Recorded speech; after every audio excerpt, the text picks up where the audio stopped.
I've never had sex to Riddim. I want to know what it's like. So to preface this, the girl had similar interests to me.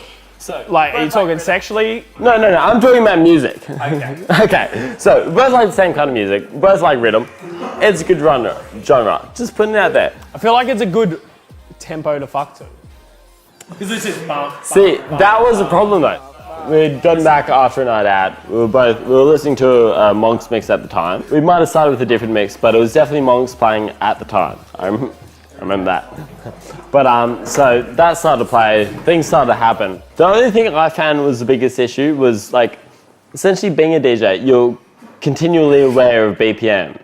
So. You're trying to beat match your dick to the...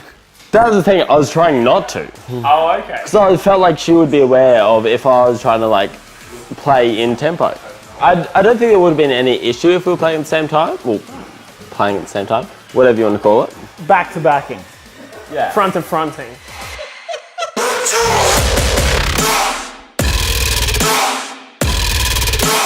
I heard you split your head open during a set.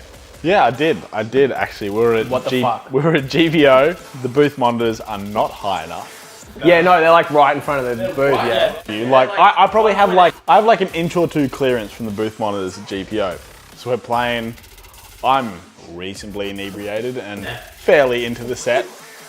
So a couple of head bangs and smack. All of a sudden I just feel like this liquid running down my forehead. Jodis turns to me, who's on the lights at the time, and is like, dude, you're bleeding. I was like, what? Wipe my forehead, like, holy shit. So Jodis runs out to the bar, gets just like a bar rag, like a clean one. I crouch down behind the decks, just holding it until like it clots and stops bleeding. 5 minutes go past where we played like 2 tracks. Eventually I was back up and we finished off the set. It was great. I had no idea until like 2 tracks in.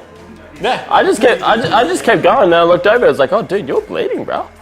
I was. Significantly. Yeah, he had the towel in his head, he was sorted, I was good. Yeah, it sold itself. That shit clots quickly in the head. Everyone was vibing the set, it was sweet. I mean, it won't stop me from headbanging again at GPO, if that's... Well, if you ever get booked again.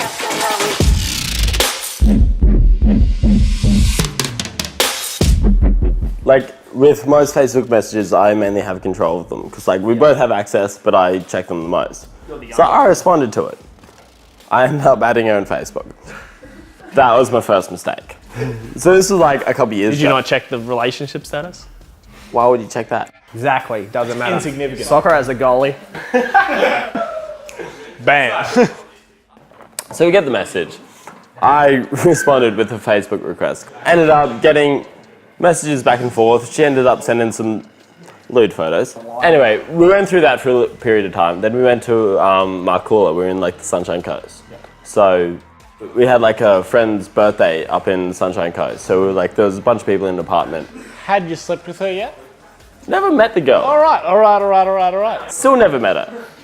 So we're in the Sunshine Coast. We get a phone call, random number. I let one of his mates answer it. He answers with some ludicrous, non-substantial line. Made no sense. Turns out to be the boyfriend of this young lady. He wasn't happy with the intro line to begin with.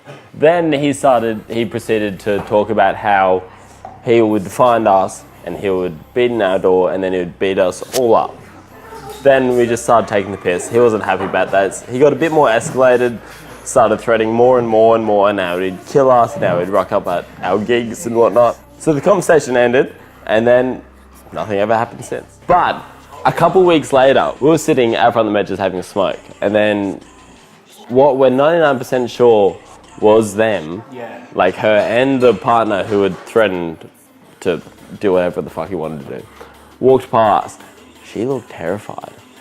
Deliberately like averting eye contact. Like you can just tell, like she's like... The best part was though, he was like 5'6". That is the problem. He was not a big dude.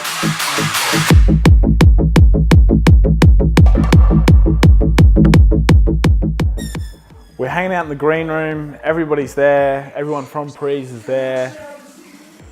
I had a few too many. Then the caps came out, had a few caps.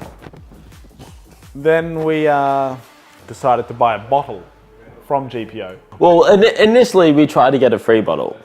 That didn't fly so well, so the man, against the entire crowd decided to buy his own bottle. No one else, everyone else was telling him not to because it was about a $200 bottle. Anyway, got the bottle. I'm many drinks deep, a couple caps deep. We're sitting in the green room. My eyes are starting to roll. Like, we're getting to that stage. I'm sitting next to one of the girls from pre-drinks. Yeah, to interject, this is a girl he'd never met before. He met at like 8:30 p.m. on the night. Yeah. Hadn't met before. I'd said hello to her. Yeah. He had introduced himself. Might have had a little bit more conversation in between. Don't recollect. And then a lot of drinks in between. So I lean over, pluck up the courage and whisper into that young lady's ear, I'm gonna turn you into Swiss cheese. Good Lord. Things didn't progress much further, but I have since seen the young lady. Bumped into her at the smokers. I had noticed her at first, but quickly turned and returned to my previous conversation. She taps me on the shoulder and just says, so when am I getting turned into Swiss cheese? Yes!